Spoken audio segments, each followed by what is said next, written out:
Hello, hello, j'espère que vous allez bien. Bienvenue sur le podcast Libère ta voix.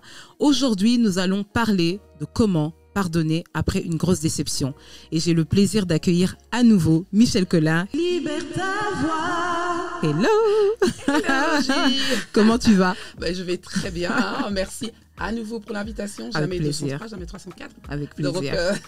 Alors, est-ce que tu peux nous partager une clé sur le sujet, s'il te plaît? Oui, bien sûr. D'abord, je tiens à dire que pardonner, c'est très compliqué. C'est très difficile. Qu'on soit chrétien ou pas chrétien, pardonner, c'est vraiment, je tiens à souligner ici, très difficile. D'accord? Et alors ici, comment pardonner? Moi, je donne une clé que moi, j'utilise pour moi. Je me mets à la place de l'autre. Ah, okay. Je me dis, si j'étais de l'autre côté du miroir, qu'est-ce qui se passerait au fait si on ne me pardonne pas? Comment je me sentirais?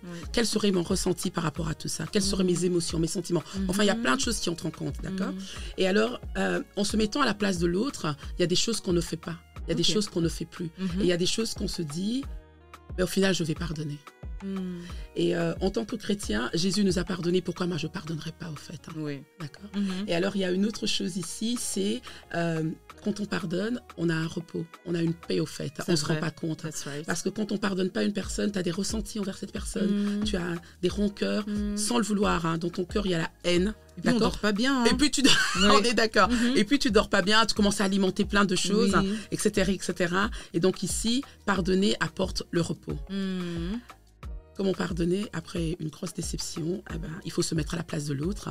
Il faut tout simplement se dire qu'on a besoin de la paix. Comme dirait mon frère, plus important dans ma vie, c'est la paix. La paix intérieure. La paix intérieure ça n'a pas de prix. Et la paix autour de moi. Et c'est ça qui permet que j'avance. Waouh, j'aime beaucoup ce que tu dis. Et moi, je vais rebondir en donnant une deuxième clé à l'audience.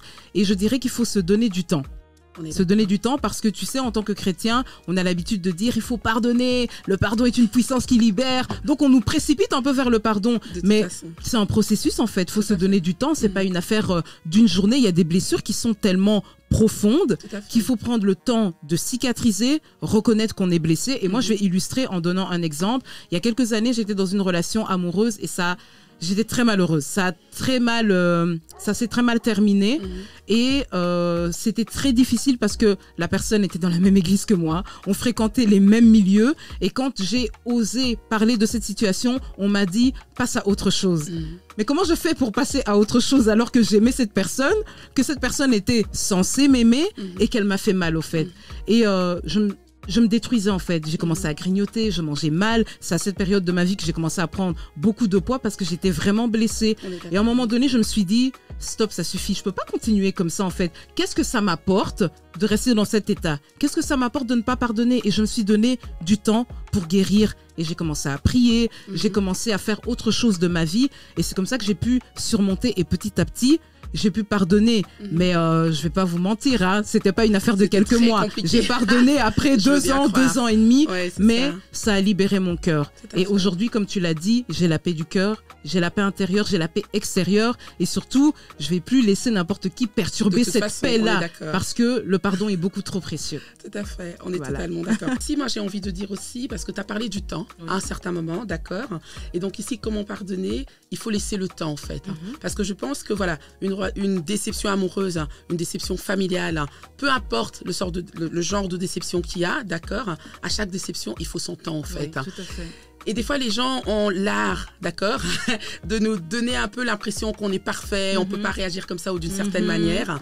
Mais moi, je pense qu'ici, il faut se dire qu'à chaque déception, finalement, il faut le temps, en fait, d'accord? Une déception amoureuse n'est pas la même chose qu'une déception familiale, n'est pas la même chose qu'une déception avec ton mari, amicale, de toute façon, d'accord? Donc ici, moi, je pars du principe qu'à chaque déception, son temps. Moi, je trouve justement ici que le facteur temps est super important dans le processus du pardon.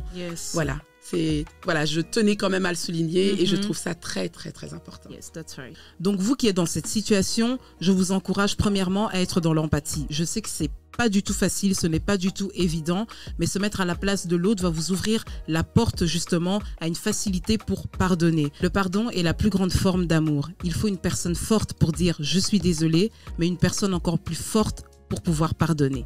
À très bientôt.